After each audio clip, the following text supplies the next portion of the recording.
Et du coup, comme la transition a bien été faite entre tous les deux, nous allons passer à Monsieur Christian Fabry, donc, qui est directeur de l'ADEME Picardie, et donc qui va nous parler. Alors, si on peut juste projeter, puisque il y avait voilà 2 visuels. Donc, vous allez nous parler d'énergie, d'efficacité énergétique, et donc ça fait complètement le lien et la suite avec les propos que vient nous tenir Monsieur Dacheux. Donc, je vous laisse la parole. Merci, honorable assistance, bonsoir. Vous verrez pourquoi j'utilise ce vocable. Oui, c'est vrai qu'il y a des choses qui sont en lien avec ce qui vient d'être dit. Je vous propose 2 ou 3 points de repère, vous et moi, probablement, en dehors de notre respiration. Figurez-vous qu'on rejette les uns et les autres 6,3 tonnes de carbone par an et par personne. Quand on dit ça, ça ne dit rien, on ne pèse pas le carbone. Ce qui est intéressant, c'est de voir de quoi il est composé. Il est composé pour un petit 50% des besoins personnels sur lesquels on a une responsabilité directe. Je me déplace, je chauffe ma maison, je me lave, pour faire court. Et puis, une autre grosse moitié, que vous allez introduire dans l'écran, s'il vous plaît, merci, qui est liée aux produits que j'achète. Le stylo big, les petits pois carottes évoqués tout à l'heure, la voiture, etc. Et ce que nous disent aujourd'hui les scientifiques, ils nous parlent du facteur 4. Et puis la République française s'est engagée il y a quelques années dans ce qu'on appelle le facteur 4. Alors, ça vous dit quelque chose, le facteur 4, au moment où on parle de la privatisation de la Poste, ça n'a rien à voir.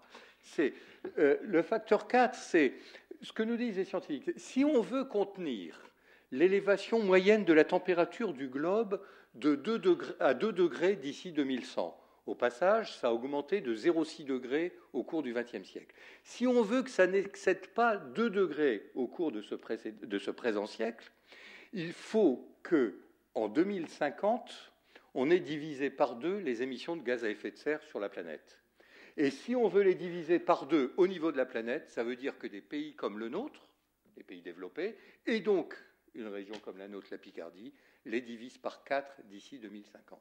Ça veut dire que d'ici 2050, je vais seulement 1 jour sur 4 au boulot, je me lave 1 jour sur 4, je chauffe ma maison beaucoup moins.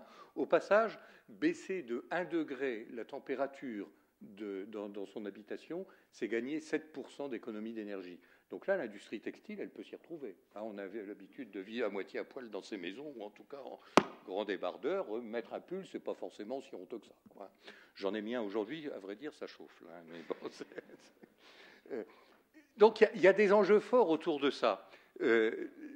Quelques points de repère aussi pour savoir à quoi ça correspond du carbone. Si on compare, c'est 1 an pour chauffer un F3, c'est 840 kg de viande de bœuf. Là, je suis maladroit de dire ça à côté d'un agriculteur qui fait du bœuf, mais tant pis. C'est 310 kg de mangue importée d'Afrique du Sud. Vous savez au passage quand même qu'une part importante des haricots verts de nos supermarchés sont importés du Kenya, où on fait 4 récoltes par an, transportés en avion, parce qu'il faut qu'ils restent frais, au Kenya, qui est un des pays où la faim est endémique, mine de rien, donc il n'a pas de souveraineté alimentaire. Ces 14 000 km de Twingo en ville et avec des véhicules avec une cylindrée supérieure, vous voyez, vous faites la transcription, et puis c'est des allers-retours en train ou en avion à Londres. On choisit quand on a besoin de le faire. Alors, simplement, pour reparler de la question des métiers, je vous propose le triangle magique ci-dessus. La tendance dans laquelle on est aujourd'hui en matière d'émissions de gaz à effet de serre et d'énergie, ça augmente. On ne cesse d'augmenter nos consommations d'énergie, et la tendance qu'on cherche à avoir, c'est de les baisser. Donc on est dans une tendance qui augmente, et on cherche non pas des mégawatts supplémentaires, mais des négawatts, c'est-à-dire des consommations en soustraction. Alors, quand on regarde les fonctionnements de notre société, comment est-ce qu'on fonctionne, comment est-ce qu'on réagit à un processus comme ça? La ligne de plus grande pente ou la réponse immédiate, c'est de dire il faut trouver des énergies de substitution. La voiture électrique, le bois énergie, le solaire, des énergies renouvelables qui sont réputées ne pas polluer, ou je dirais plutôt polluer différemment. On oublie souvent que ce 3e étage de la fusée, doit être précédé d'un autre étage qui est celui de l'efficacité énergétique. Dans un logement, on doit être bien, on n'a pas forcément à chercher à avoir besoin de le surchauffer. On peut aussi penser à l'isoler, ça a été évoqué tout à l'heure dans les deux interventions. Et puis en amont, et les exemples que Pascal Dacheux nous a donnés relèvent de processus qui vont faire appel à des mécaniques de sobriété énergétique, c'est-à-dire comment la vie économique et sociale peut-elle être organisée de telle sorte qu'il y a des consommations d'énergie fatales aujourd'hui qui peuvent être évitées. Alors, je redégringole mon échelle de la sobriété, de l'efficacité et des renouvelables en termes d'exemples de boulot qu'on peut chercher. La sobriété énergétique, ça fait appel parfois à du bon sens, parfois aussi à du jus de crâne. Par exemple, si je réfléchis au contenu carbone d'un produit comme ce stylo ou comme un véhicule, ça nécessite de développer des méthodologies, et il y a des ingénieurs qui travaillent sur ce sujet, peut-être que Dany Laure nous en dira un mot tout à l'heure, pour faire le bilan carbone d'un certain nombre de produits et se dire, au fait, ce produit-là, dans quelle mesure il correspond premièrement à un besoin, et surtout, combien est-ce qu'il consomme en matières premières, en transformation de ces matières premières, en fabrication, en usage du produit, et puis dans sa destruction en fin de vie. Et à ce moment-là, je m'aperçois que dans l'industrie, par exemple, je mettais l'accent sur un certain nombre de sujets pour améliorer la performance, mais que les enjeux peuvent être ailleurs, notamment dans les transports des matières premières. Quand je dis ça, je fais allusion à un bilan carbone qui a été fait par un fabricant de fenêtres de toit connu dans la région et qui a mis en évidence que les enjeux étaient notamment sur les transports. Mais ça peut être aussi sur l'information, la sensibilisation du citoyen. Vous avez mis des panneaux tout à fait intéressants que j'aime bien parce qu'ils sont estampillés EIE, les espaces info-énergie. C'est un réseau de conseillers énergie que nous avons mis en place avec la région pour informer le grand public. Il y a des enjeux en matière de conseil, des enjeux en emploi extrêmement considérables. Parlons de l'urbanisme aussi. Comment se poser la question quand on a un projet d'aménagement de telle sorte que les impacts énergétiques et les impacts environnementaux soient appréciés dès l'amont. On voit bien comment fonctionnent nos villes et nos villages depuis un certain nombre d'années avec de l'étalement. Plus on luttera contre cet étalement, et meilleure sera la rentabilité ou la performance de nos transports collectifs, par exemple. Deuxième étage de la fusée, l'efficacité énergétique. Didier Cardon a parlé de la formation dans le secteur du bâtiment.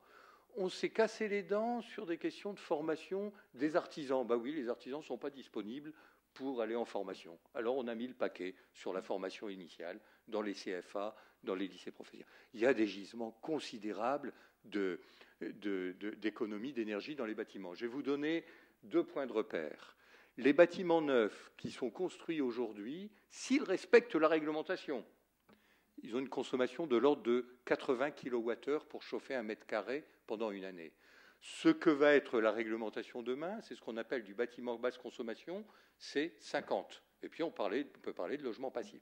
La réhabilitation des patrimoines existants. Un logement moyen en Picardie, c'est 280 kWh pour chauffer 1 mètre carré et par an. Il faut aller vers 100, il faut aller faire 100. Il faut diviser par 3. On est presque aux 4 dont je parlais tout à l'heure. Je veux dire que là, il y a des enjeux très très forts. On parle du bâtiment, on va parler en effet du transport. Et puis le 3e étage de la fusée, c'est celui des énergies renouvelables. Là encore, elles ont été évoquées tout à l'heure, et Pascal Dacheux parlait du bois. Je vous donner un petit exemple. Les chaufferies bois, aujourd'hui, se développent. Il y a des forestiers, des scieurs, etc., qui s'organisent pour alimenter ces chaufferies. Et puis, il y a le bois domestique, le bois qu'on peut utiliser chez soi, celui qui chauffe 3 fois quand on le scie, quand on le transporte et quand on le brûle, disent les anciens. Mine de rien, en forêt de Crécy, il y a toute une activité parallèle qui s'est développée, au black, sur l'utilisation du bois.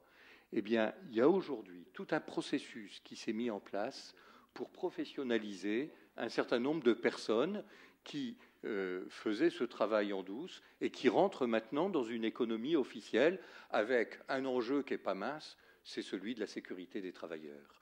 Donc là, il y a des choses qui aujourd'hui, petit à petit, avancent sur des territoires picards. Et je me dis que finalement, il y a des processus qui vont plutôt dans le bon sens. Mais bon, c'est parfois un peu lent. J'ai commencé mon intervention en disant honorable assistance. Pourquoi? Parce que c'est une formule il se trouve que je reviens d'Algérie, avec qui je travaille depuis un certain nombre d'années. L'Algérie est un pays producteur d'énergie. Il commence à s'intéresser aux économies d'énergie. Chaque fois qu'il y a une réunion, l'intervenant dit honorable assistance. Je trouve que la formule est sympathique. Elle me fait penser qu'un des gros enjeux aussi, aujourd'hui en matière d'emploi, il est autour des coopérations décentralisées entre les régions du Nord et du Sud, et on a drôlement à être attentif à ça. Merci, Monsieur Fabry.